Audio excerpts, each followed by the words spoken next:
Hello everyone, CK here from Homeland Creation. We are now in Colony Sky Lounge together with a special guest and one of my good friends. Today we invited Datuk Charlie to share with us his insight and also the thoughts for property sector. Datuk, can you recall how do you have this working collaboration with Homeland?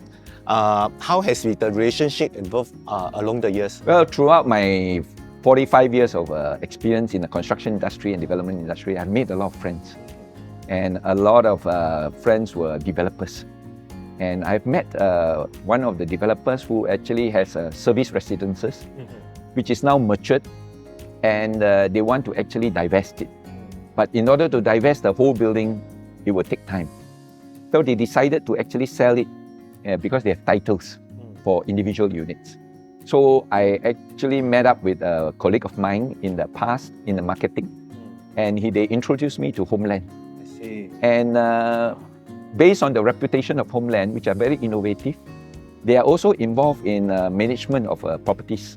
So Homeland actually offers a holistic approach, and at the same time, they also have very good relationship with their buyers and maintain a strong long-term relationship in looking after them. So because of that reputation, I introduced them to the developer friends who wanted to, what you call, market. And that was the beginning of our relationship. I see. Datuk, what is your advice to the developer towards the modern home in Malaysian market? Well, basically, modern home and residential buildings is functional buildings, not what you call iconic. Yeah. So you don't need to do what you call like a transformer building. And then it looks good from outside, but inside very unfunctional. Within the building itself, it must have its functional use. And at the same time, it becomes what you call a place where they can relax. And you'll notice that now homes which are built in high-rises, they are actually good for going back to rest, to sleep, and to what you call enjoy some private time.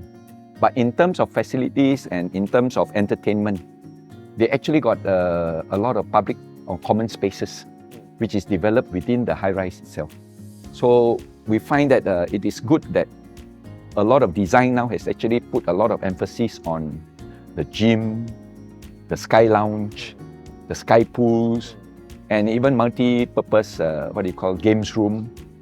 And you don't have to spend too much time in your unit. You actually can enjoy co-living space, and that is where they interact with the other community within the residences itself. And modern homes are also now getting more compact to a certain extent, easier to manage. Number two is that whenever they want to use certain space, they can convert it and it can have multiple use. They can be a living room. At the same time, it can also change it into a dining by just flipping some of the furnishing. And a lot of modern designs have actually included this compact, foldable designs which you can find in China, you can find in Korea, find in Japan. And we are actually moving towards that. Lastly, of course, there is also a yearn to have 2-bedroom apartments. Single bedroom or studio units are good for young couples or singles who would like to stay in their own unit. But subsequently, they would want to have a little bit more space where they can share with someone, or they might even have their family members visiting or visitors who come in. So a 2-bedroom is going to be very popular, especially in Malaysia. Single bedroom will still be needed, but more for liquidity also, so that if they decide to upgrade, they can easily sell off their single bedroom because it's smaller and cheaper. Yes. And people will find that that could be a starter home.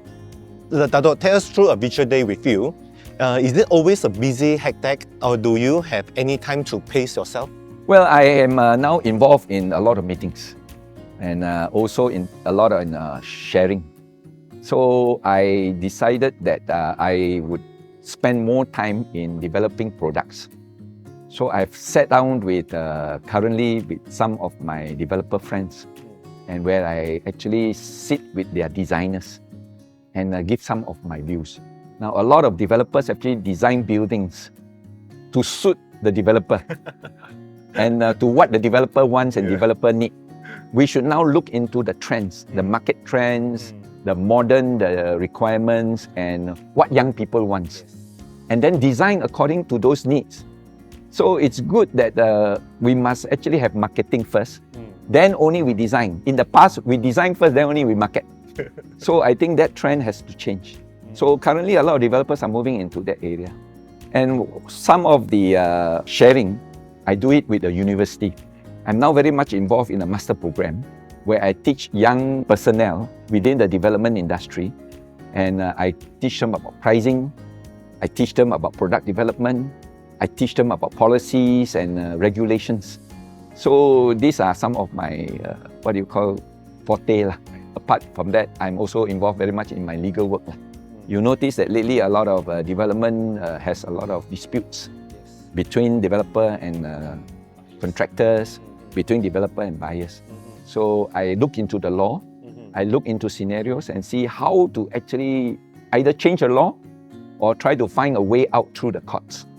So I become an advisor to a lot of developers. So this is the time when I have meetings with them, but most of the time I try not to go to their office. I do on Zooms. How should investors avoid over-leveraging themselves? Actually talking about people who have the funds, people who can afford, and people who have the capacity. There are a lot of purchasers or even investors, when they purchase too many properties and when the market really collapses, then they are actually in for big trouble. There is always this holding power. We talk about cycles, and the property always go through a cycle. There will be ups and there will be down.